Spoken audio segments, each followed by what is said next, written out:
aguda. Y ahí tenemos el título, tienen mi nombre. Y es así como una vesícula biliar se va inflamando, aumenta de tamaño, y esto es lo que condiciona el cuadro que trae al paciente normalmente a la emergencia.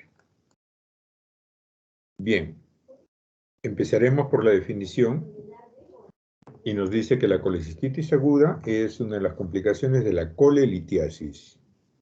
¿Ok? Pacientes que tienen piedras en la vesícula durante larga data, pero que en algún momento una de esas piedras, o más de una, se atasca a nivel del infundíbulo, del conducto cístico, condicionando la enfermedad. Luego vamos a ver cómo es que esto se produce. Entonces, esta complicación de la colelitiasis se ve desencadenada por la obstrucción, como dice aquí, persistente del conducto cístico. Porque si fuera una obstrucción esporádica, temporal, pasajera, estaríamos hablando de un cólico vesicular. En este caso hablamos de una obstrucción persistente del conducto cístico. Y esta patología es importante porque prácticamente casi 20% de las colecistectomías en Estados Unidos son por colecistitis aguda. La mayoría son por patología crónica, pero miren, hasta 20% constituyen emergencias o urgencias, dependiendo de qué tan grave esté el paciente. Y como se mencionó anteriormente, los pacientes suelen presentar ya antecedentes de cólicos biliares previos. Aquí tenemos un equipo de cirujanos operando por laparoscopía una vesícula. En cuanto a la historia, los babilonios hace más o menos unos 2000 años describieron la vesícula, el conducto cístico y el colédoco. Y aquí tenemos, por ejemplo, un modelo que se encuentra en el Museo Británico de Londres, en donde vemos el hígado y la vesícula biliar aquí diagramada según su saber y entender de esos tiempos. En cuanto a la historia, mencionaremos muy brevemente que en 1341 se hallaron algunos cálculos en la vesícula biliar en material de autopsias. Y en 1559 esto lo corroboró Vesalius y su discípulo Mateo Realdo Colombo.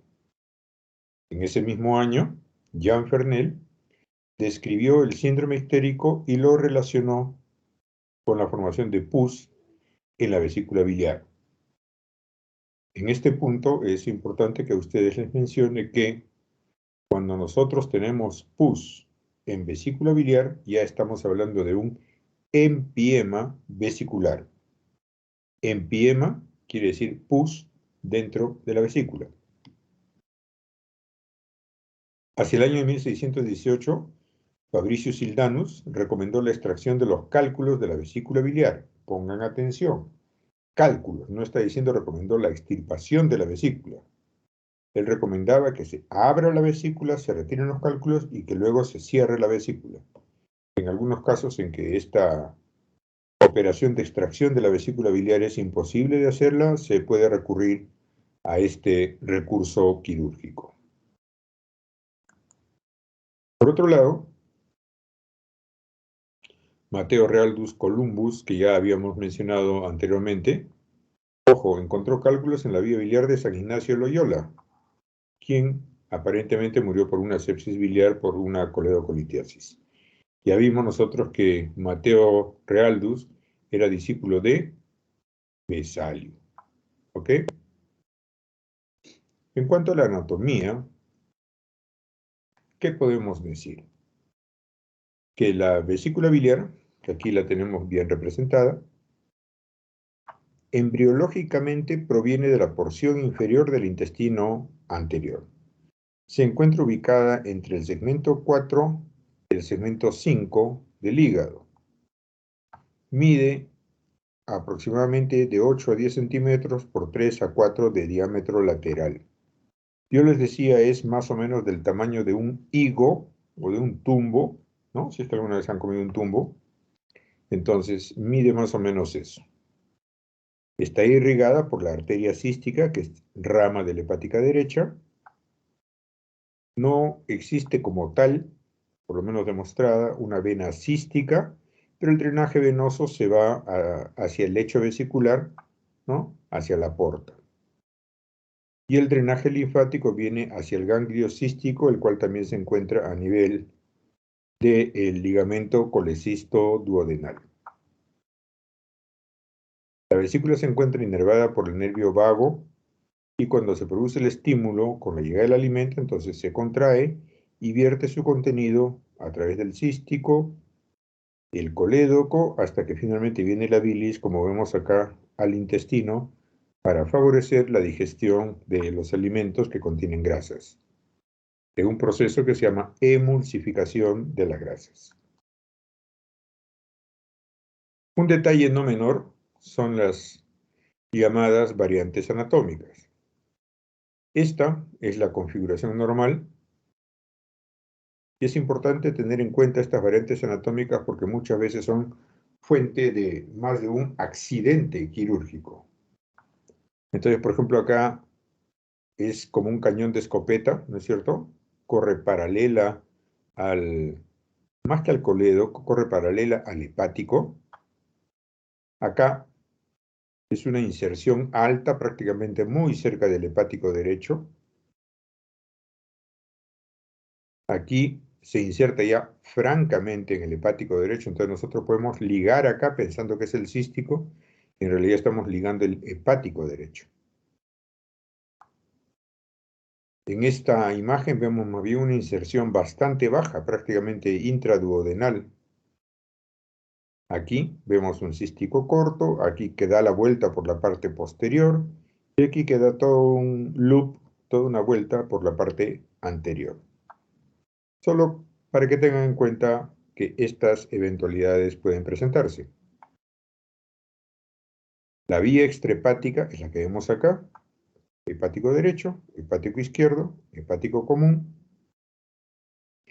Este es el conducto cístico, la vesícula biliar, el colédoco, esta es su porción intrapancreática, esta es la porción intraduodenal. Habitualmente desemboca de manera conjunta con el conducto pancreático. A veces lo hacen como cañón de escopeta, pero generalmente lo hacen de manera conjunta.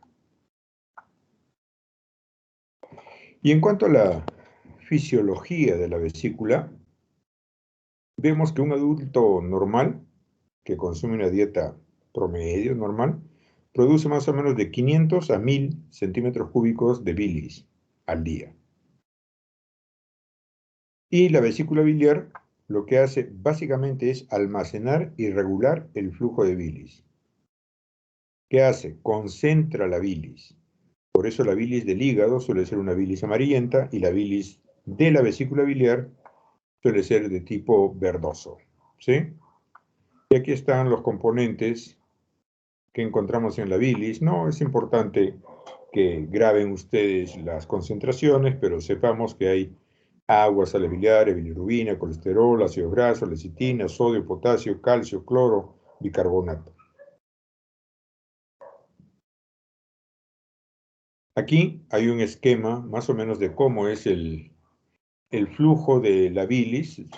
Desciende por el hepático derecho, por el hepático izquierdo, va descendiendo, continúa su camino por el hepático común, ingresa a la vesícula biliar, en donde se va a reabsorber líquido, de manera que este amarillo luego cuando se concentra pasa a ser ya una bilis de color verdoso, la cual a continuación es expulsada cuando llegan los alimentos a nivel del duodeno, sale por el cístico, descendiendo por el colédoco, hasta que finalmente llega a su destino en la segunda porción del duodeno. Es importante mencionar que si es que hay una obstrucción a este nivel, por un cálculo, un cáncer o lo que sea, entonces esta bilis ya no desciende y se empieza a regresar, ¿no es cierto?, de manera retrógrada, y es allí en donde el paciente presenta la ictericia, que es evidente. Ahora, como hemos dicho, esta desembocadura común con el conducto pancreático, cuando hay un cálculo acá, evidentemente también ocluye el flujo pancreático, que ya no avanza, y esto puede ocasionar que se ocluya tanto el flujo pancreático como el flujo biliar, como vemos acá. Y esto es lo que puede condicionar no solo un cuadro de coledocolitiasis, sino una colangitis y una pancreatitis de origen biliar. Muy bien. Entonces ya hemos dicho que si la obstrucción es parcial y de corta duración, estamos hablando de un cólico biliar. Si la obstrucción es completa y de larga duración, estamos hablando de una colecistitis aguda, ¿no? Aquí tenemos, por ejemplo, el cálculo que está a nivel del infundíbulo de la vesícula biliar. Aquí tenemos un cálculo a nivel del colédoco y aquí los vemos en la desembocadura que evidentemente puede producir, como ya hemos mencionado, un cuadro de colangitis o un cuadro de pancreatitis biliar. Habiéndoselo dicho hasta en 3 oportunidades, dudo mucho que ustedes puedan olvidar cómo se produce esto. Entonces, ¿cuál es la cascada de eventos? Es decir, ¿por qué se condiciona esto? Aquí estamos viendo el cálculo enclavado, ¿no es cierto? Aquí la bolsa de Harman, el cuello vesical de Harman. Entonces se produce un bloqueo. La vesícula biliar se contrae con más intensidad para tratar de romper el bloqueo. Y esto es lo que ocasiona el dolor cólico. Pero como la obstrucción persiste, entonces no solo esto se impacta más aún, sino que ya empieza a producirse edema de pared. Es por eso que la pared se va a ver engrosada. Esto aumenta el cuadro de inflamación, lo cual lleva a una mayor distensión de la vesícula biliar y eventualmente la proliferación bacteriana puede generar una infección. Básicamente es eso. Y entonces conversábamos con el grupo de prácticas de la mañana cuando un paciente tiene, o una paciente que es generalmente mujer, tiene un cuadro de colecistitis aguda. Habitualmente es litiásica, miren, hasta un 90%. Alitiásica, 9 a 10%, y el porcentaje menor, que apenas bordea el 1%, puede ser una vesícula enfisematosa. La colecistitis aguda litiásica, ya se ha dicho, es por una obstrucción mecánica. Aquí vemos que está ocluyendo.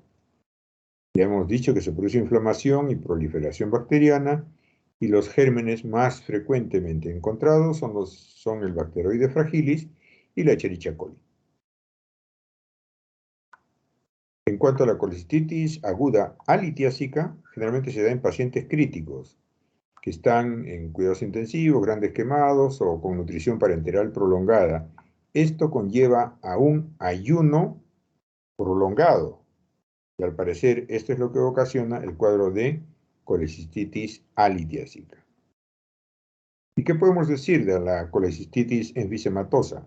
Es una complicación y habitualmente se produce por un germen bastante agresivo, que es el Clostridium perfringens. Entonces, es bueno que ustedes sepan esto y que aun cuando 1 o 2% más de variación, sepan que la mayoría son litiásicas, una minoría bastante menor es alitiásica y una minoría aún mucho menor es la enfisematosa. Y entonces, la colecistitis aguda litiásica pasa por varios estadios, ¿no? Por varios pasos, varios estados en general. Una colecistitis edematosa, por ejemplo, es aquella que se presenta entre los 2 a 4 días, ¿no? La vesícula tiene líquido intersticial, Los capilares y los vasos linfáticos se encuentran dilatados y la pared es bastante edematosa. Una colecistitis necrotizante es cuando el paciente ya está cursando con más de entre 4 a 6 días. Miren cómo se afecta ya la pared de la vesícula y evidentemente pues hay áreas de hemorragia y necrosis. Generalmente el paciente ya presenta mayor leucocitosis, mayor compromiso de su estado general. Una vesícula supurativa ya es el tiempo mayor, de 7 a 10 días. La pared vesicular tiene áreas de necrosis. Miren acá, hay unas zonas bastante más oscuras, ¿no es cierto? No es necesariamente efecto de la sombra. Los abscesos no comprometen a toda la pared y la vesícula biliar se contrae y puede haber una proliferación fibrosa y llevar a una pared engrosada. Generalmente esto sucede cuando el paciente recibe tratamiento antibiótico a ciegas y eventualmente esto puede pasar a ser una colecistitis crónica. Entonces, esto ocurre cuando hay episodios repetidos de colecistitis no muy intensas, ¿no? De intensidad leve a moderada que recibe tratamiento antiespasmódico, antibiótico. Esto lleva a una atrofia de la mucosa y fibrosis de la pared vesicular. En algunos casos, inclusive llega a producirse lo que se llama una vesícula en porcelana, es decir, parece como si fuera la cáscara de un huevo, ¿no? Pero más engrosada, más fibrosada. Y esto a veces se hace un poco difícil su tratamiento quirúrgico. Bien. La clínica, en la mañana, una de sus compañeras nos hablaba de las 4 Fs. Efectivamente, nos indicaría una posibilidad, una sospecha de que una paciente, en general ya les he dicho, una es mujer, podría tener colecistitis, si no crónica, por lo menos crónica, y a partir de allí desarrollar una colecistitis aguda. ¿Cuáles son estas 4 Fs? Fatty, o sea, medio gordita, female, mujer, 40, o sea, entre los 40 y los 50, que son los 50 años, y fertility, que quiere decir que la paciente está en edad fértil aún. Entonces, una mujer en edad fértil, medio gordita, que esté bordeando los 40, 50 años, hay que sospechar de que está haciendo cálculos vesiculares. La pregunta que siempre les hago cuando desarrollamos esta clase. Y en la familia de ustedes, ¿quién podrá estar cumpliendo estos requisitos? Habitualmente es la mamá. Por ahí alguna tía, de repente una hermana mayor, en fin. Pero si es que hubiera alguien en la familia que cumple estos requisitos, por lo menos 3 de ellos, sería conveniente hacer una ecografía, ¿no? Y si se demuestra litiasis vesicular, pues yo recomiendo fuertemente que se vaya pensando en una cirugía electiva. ¿Qué se tiene? Pues hay dolor en el hipocondrio derecho y hay que hacer la semiología del dolor. Él o la paciente puede venir con náuseas, con vómitos, con hiporexia, con fiebre, y la ictericia es relativa. Va a ser intensa si es que la vesícula, esta zona, comprime la vía biliar principal. Pero si no, el paciente puede inclusive venir sin ictericia. En el examen físico que tenemos que desarrollar en el paciente o la paciente, hay que evaluar si es que presenta ictericia. Hay que evaluar su estado general. Habitualmente el paciente está quejumbroso, inclusive muchas veces no quiere ni que lo toquen. Y es importante hacer el examen preferencial, debiendo nosotros distinguir claramente lo que es el punto de Murphy, la maniobra de Murphy y el signo de Murphy. El punto de Murphy es el punto ubicado en el entrecruzamiento del reborde costal derecho y la línea medio clavicular del mismo lado. ¿Ok? Donde se entrecruzan allí se encuentra el punto de Murphy. En este caso el paciente tiene el reborde costal un poco, el ángulo más cerrado, por tanto está acá. En la maniobra de Murphy, pongan atención. En la maniobra de Murphy, el examinador se ubica a nivel del punto de Murphy, y presiona allí en dirección a la vesícula biliar y le pide al paciente que inspire, que tome aire. Cuando el paciente inspira, desciende el diafragma y en su camino hace descender al hígado y obviamente a la vesícula biliar, que como viene al encuentro del dedo, estando la vesícula biliar inflamada, entonces choca con el dedo y el paciente acusa dolor y a continuación interrumpe la inspiración. Esa interrupción de la inspiración condicionada por el dolor se llama signo de Murphy.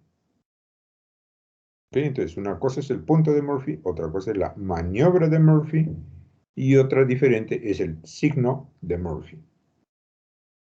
Eventualmente, si ya está comprometida la serosa que recubre a la vesícula biliar, nosotros hasta podemos encontrar signos de Bloomberg positivo.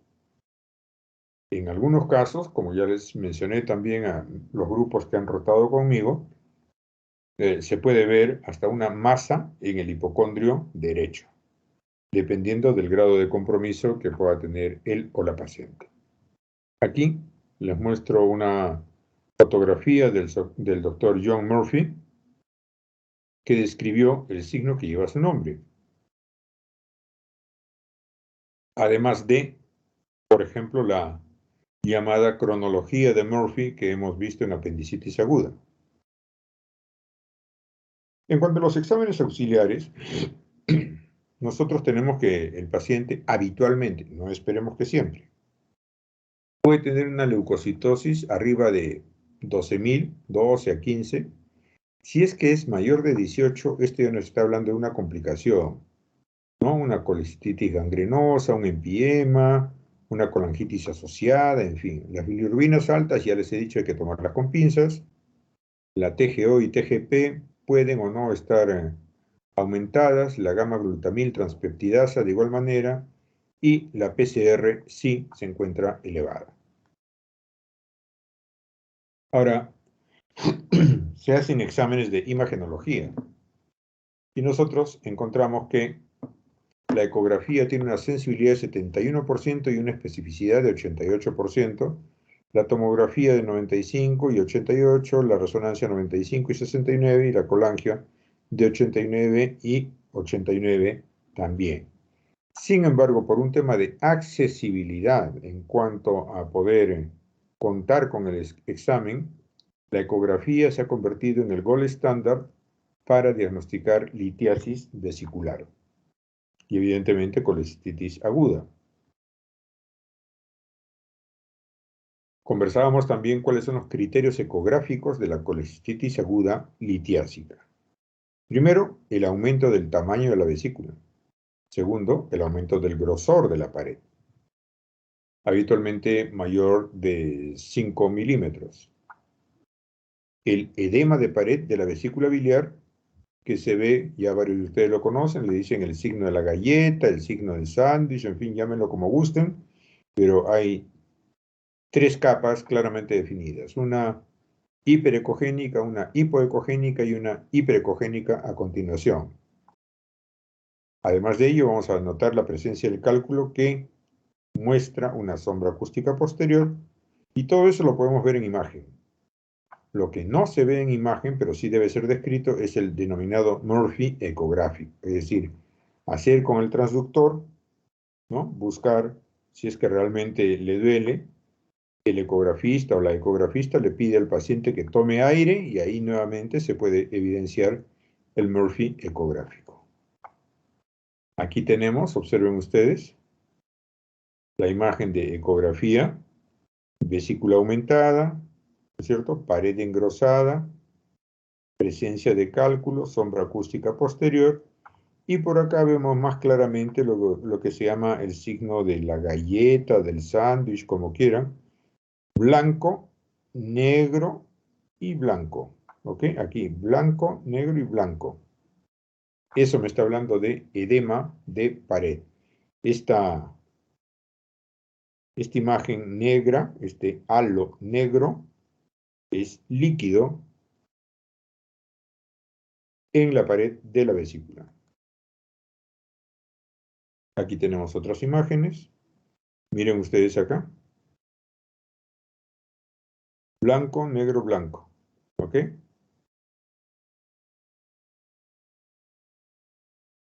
La tomografía, que no tenemos pues en todos los hospitales en Arequipa. Si estuviéramos en Estados Unidos, Suiza, Japón, Alemania, probablemente sí. No es necesariamente el examen de elección, pero sí, aquí vemos, por ejemplo, una vesícula biliar con presencia de un cálculo. Aquí no se aprecian muy bien las paredes de la vesícula, pero sí vemos claramente los cálculos. Aquí igualmente vemos la vesícula, inclusive hay un halo acá de tipo inflamatorio y el cálculo. Y nos permite hacer mediciones, ¿no es cierto? Nos permite hacer las mediciones, aquí está el cálculo. La colangioresonancia magnética nos sirve para evidenciar la vesícula y sobre todo la vía biliar, ¿sí? En los casos que son medianamente sospechosos, nos permite hacer una especie de mapa de cómo es que vamos a operar, cuál es el camino que debemos seguir. Entonces también nos demuestra con claridad las posibles variantes anatómicas que pudieran haber. Aquí vemos el conducto hepático común, colédoco, que viene hacia la desembocadura en el duodeno. Obviamente por el momento en que se ha tomado no se evidencia, sin embargo parece que hubiera cálculo acá porque ya se está visualizando el Wirsum. Aquí otra imagen de colangioresonancia magnética, en donde evidentemente miren la vesícula, aquí parece una granada llenecita de piedras. Y aquí vemos la vesícula con piedras, ¿no? Y aquí también hay una imagen oscura dentro del colédoco que nos sugiere la presencia de una piedra acá, y si son malintencionados, aquí hasta se puede ver que el colédoco está así como una especie de pequeña curva, como que aquí hubiera otro cálculo. Y obviamente la vía biliar está dilatada. Esto no vamos a entrar mucho en detalle, pero la ventaja de uno es la desventaja del otro. La tomografía utiliza radiación, la resonancia no. La tomografía es rápida, la resonancia es lenta. En la tomografía la máquina es silenciosa, en la resonancia emite un ruido casi insoportable para muchos pacientes. Los tomógrafos son más económicos, los resonadores son más caros. En el tomógrafo, el paciente puede llevar objetos metálicos. En el resonador no puede llevar objetos metálicos. Y la tomografía tiene el inconveniente que tiene menor resolución, en cambio la resonancia tiene mayor resolución. Evidentemente, pues es mucho pedir una resonancia para un paciente por una simple colecistitis aguda. ¿Con qué tenemos que hacer el diagnóstico diferencial? ¿No? Hay diferentes patologías, entidades clínicas que nos pueden hacer pensar en una tomografía. En una colecistitis aguda litiásica. Un cólico vesicular, una colangitis, un absceso hepático, una pancreatitis aguda, úlcera péptica, apendicitis, neumonía basal derecha, pielonefritis, infarto del miocardio. Como les digo repetidamente, tenemos que acostumbrarnos a trabajar para el Perú, por el Perú.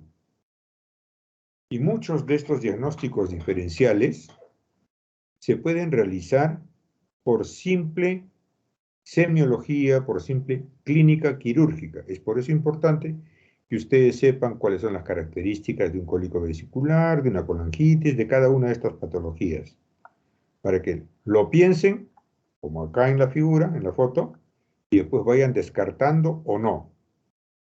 Y según ello pedirán algunos exámenes auxiliares. Para eso también nosotros tenemos los llamados criterios de Tokio. En este caso les estoy presentando los criterios de Tokio del 2018. Entonces, ¿cuáles son signos locales de inflamación? El signo de Murphy, si es que tiene masa, dolor, sensibilidad. Signos sistémicos de inflamación, si es que hay fiebre, PCR elevado, leucocitos elevados. Y hallazgos en imágenes, hallazgos compatibles con colecistitis aguda. ¿Y para qué nos sirve esto? Sospechamos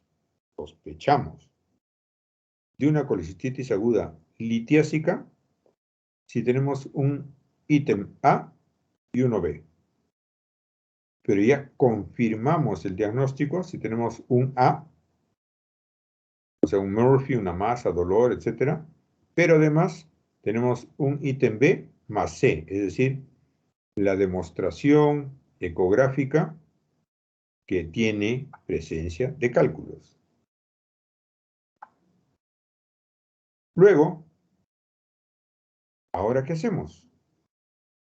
Bueno, pues es una colecistitis grado 1, se hace una colecistectomía temprana y el paciente se va tranquilo a su casa. Aquí dice dentro de las primeras 72 horas, yo diría dentro de las primeras 48 horas.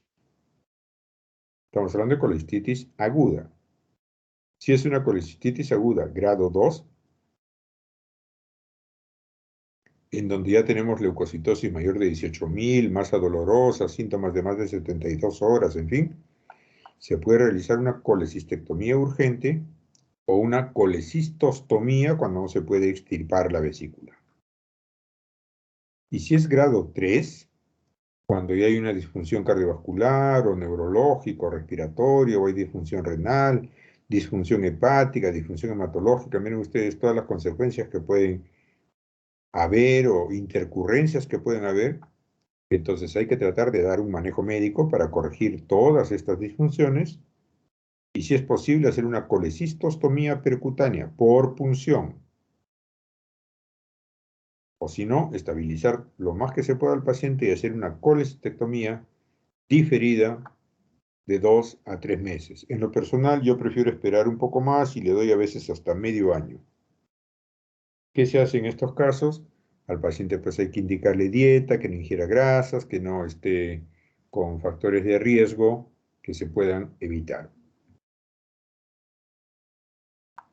El tratamiento, como se ha dicho, hay que estabilizar al paciente, hay que hidratarlo por vía endovenosa, antibióticos, generalmente una cefalosporina más metronidazol, o bien ertapenem o imipenem, o bien ciprofloxacino más metronidazol.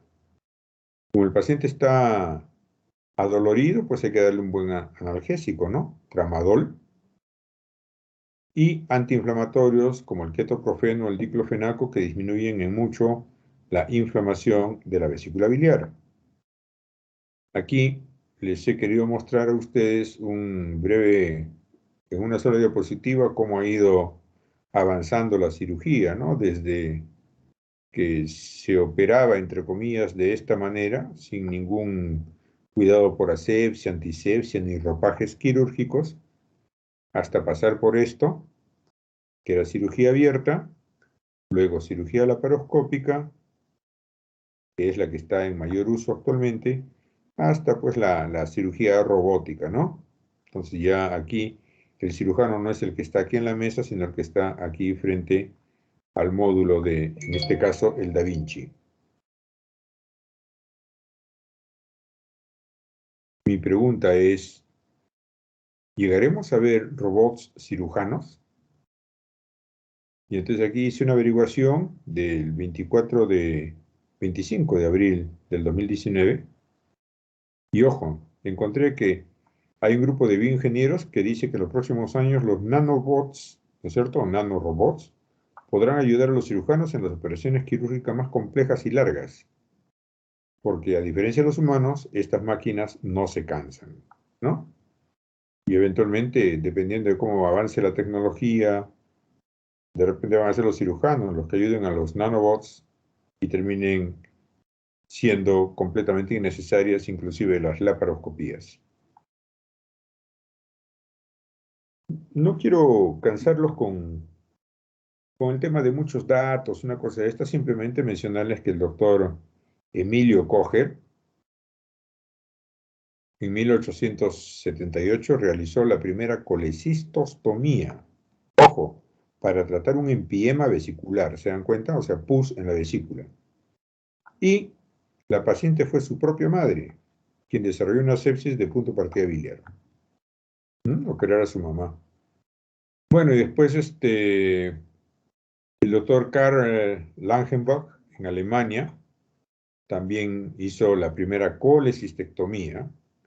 Y después el doctor Kerr, hay un tren de Kerr, está el doctor Charles Mayo, que fue uno de los dueños de la clínica Mayo, una de las clínicas más famosas del mundo, ¿no es cierto? También contribuyeron a la cirugía de la vesícula biliar, así como este doctor, que tiene toda la pinta de deportista más que de médico, ¿no? Pero sin embargo es importante, miren ustedes, el 12 de septiembre, el domingo se van a cumplir ya no sé cuántos años de esto, realizó la primera COLELAP en 1985, lo que pasa es que se quedó callado, el doctor Eric Muge, y se quedó callado. Pero el título de pionero de quien realizó la primera colecistectomía laparoscópica se lo disputan el doctor Muret en Lyon y el doctor François Dubois, que también la realizó en París. Lo que pasa es que Dubois hizo un poco más de bulla y casi todos reconocen a Dubois como el padre de la cirugía laparoscópica. Pero para ese momento, miren ustedes, el doctor Muge en Alemania ya había realizado 94 procedimientos. Lo que pasa es que no los dio a conocer. Y en América, ¿cómo iba la cosa? ¿No? Este doctor Aldo Kleinman, residente de cirugía en una provincia de Entre Ríos, ni siquiera en Buenos Aires, en Argentina, hizo su tesis sobre colecistectomía por laparoscopía mínima de 15 milímetros. Ojo, el año 85. En fin, solo para mencionar esto, no quiero marearlos con más detalles. Y entonces las diferencias, para quienes no lo saben, entre una colecistectomía abierta, que es esta, y una colecistectomía laparoscópica, que es a través de los trócares, es bastante mejor la cirugía laparoscópica. Y entonces, así se ha visto que la colecistectomía laparoscópica, más conocida como COLELAP, para pacientes con colecistitis aguda, entre los años 2011 a 2013 representaban el 71% en Japón. En Ontario, entre el 2004 y el 2011 era 95.8%. Y en Suecia, entre los años 2006 y 2014 eran el 79%. 2006, ¿eh? 2006, miren ustedes, 2011, 2004, 2006. Solo como referencia, en el hospital de la policía, en Lima, no aquí en Arequipa, sino en Lima, más o menos desde el año 98 puede ser, prácticamente todas las colecistectomías son laparoscópicas. Electivas, de emergencia, empiema, no empiema, todas son laparoscópicas. Lo que pasa es que nos va a pasar como a este doctor que no dijo nada, ni el doctor Muge que tampoco dijo nada, ¿no? ¿Cuáles son las complicaciones? Miren ustedes. Empiema, acá tenemos una vesícula que está bastante fea y contiene pus.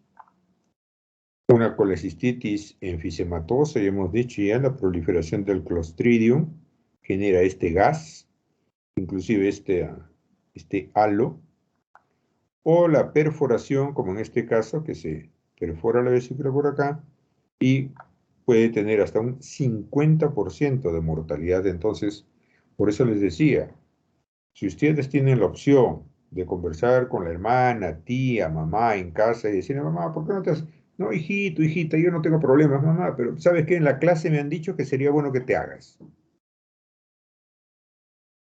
Y si resulta que tiene cálculos en la vesícula, no esperen que su familia llegue a alguna de estas complicaciones. Yo espero que todos quienes estén en condiciones, ¿no es cierto?, tengan pues con el mayor tiempo posible de vida a la familia, ¿no? A la mamá, a la tía, a la hermana. Entonces, no esperen que se den estas complicaciones. Tratar una complicación siempre es peor que una cirugía electiva. Miren ustedes, se puede dar una peritonitis biliar con 60% de mortalidad. Miren, acá, bilis, ¿no es cierto? En la cavidad peritoneal, ya con presencia de fibrina. La bilis, ¿qué cosa hace? ¿Cuál es la función de la bilis? Dijimos hace un momento, digerir las grasas. Y dentro de la cavidad abdominal, ¿qué cosa tenemos con abundante grasa? El epiplón. Entonces la bilis literalmente se come el epiplón, lo digiere y hace un cuadro bastante serio. Por eso la mortalidad es tan alta. ¿Qué otra cosa se puede dar? Un absceso perivesicular, aquí lo vemos. Alrededor de la vesícula hay un absceso. ¿Qué otra cosa se puede presentar como complicación? Una fístula biliar. Miren ustedes acá, ¿no? Está pasando el cálculo de la vesícula al intestino, ¿no?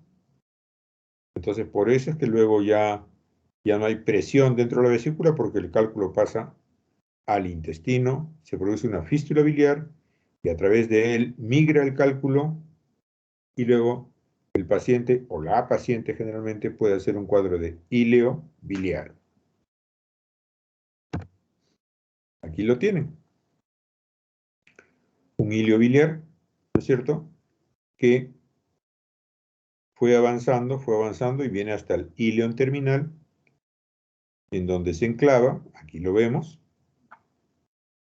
y hay que abrir a nivel del íleon terminal y miren ustedes retirar los cálculos. Entonces, no esperemos. Es fácil, ¿no? Una ecografía ahora está a 30 soles, estará a 40 soles por pandemia. Y estamos nosotros haciendo lo que se llama educación para la salud, empezando por casa.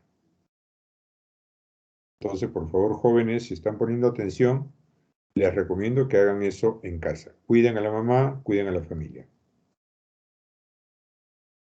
Y bueno, aquí básicamente para ver el tema de cómo realizar una colestectomía laparoscópica, no es mucho el detalle que les voy a dar.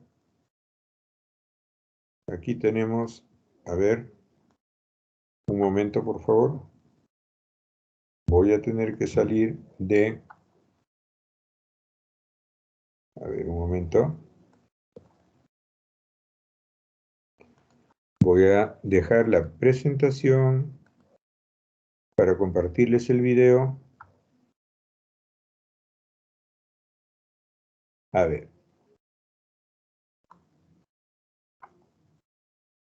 Vamos a poner. Se está viendo, ¿cierto? ¿Se está viendo el video? Por favor, que alguien me confirme. Sí se ve, doctor. Sí, doctor. Bien. Miren ustedes esta vesícula tensa, la tienen que punzar para evacuarla, porque no se puede ni siquiera sujetar. Aquí le están punzando y conforme se aspira ya es más fácil sujetar la pared. ¿Se dan cuenta? Miren el edema, cómo está ahí como, ¿ah? Como hinchado todo esto.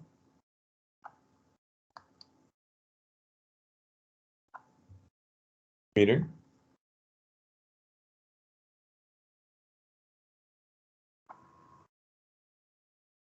Y conforme se va disecando, como que va brotando líquido del tejido. No sé si se observa. Creo que sí. Miren cómo va brotando líquido. Ese es el edema de la pared.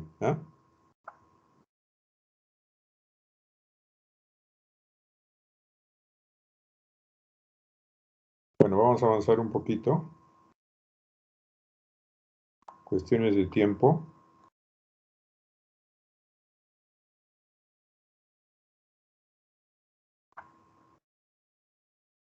No quiero pasarme mucho en el tiempo para respetar los tiempos.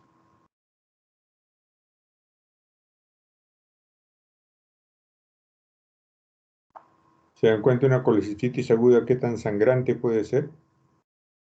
Por eso, no esperemos que se presente el cuadro agudo. Ahí se está disecando el conducto cístico, limpiando el terreno.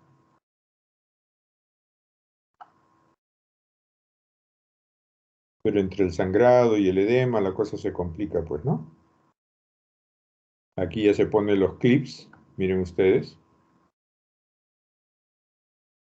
Un clip, a continuación el otro. Y después se pone un clip más y se corta al medio.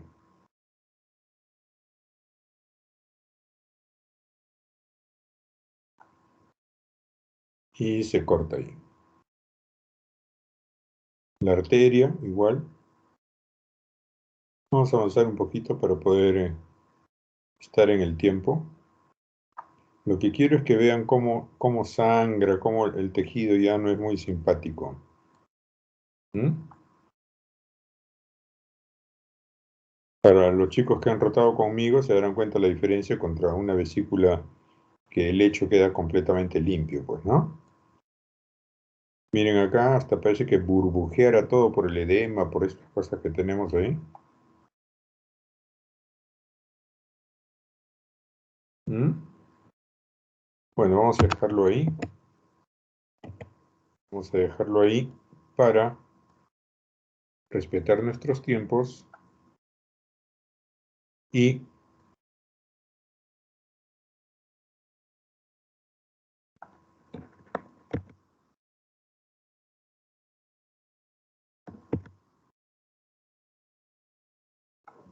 ¿se ve mi pantalla? Creo que sí.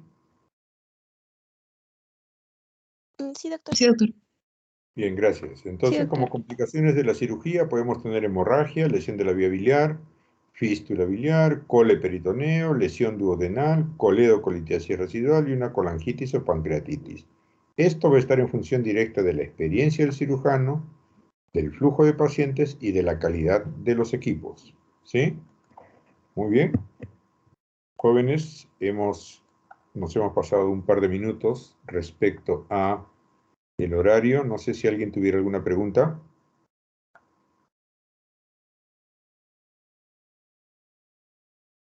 Bueno, pues si no hay preguntas, entonces creo que hemos cumplido con nuestra tarea y nos veremos en cualquier momento. El día lunes creo que estamos cambiando de grupos de prácticas.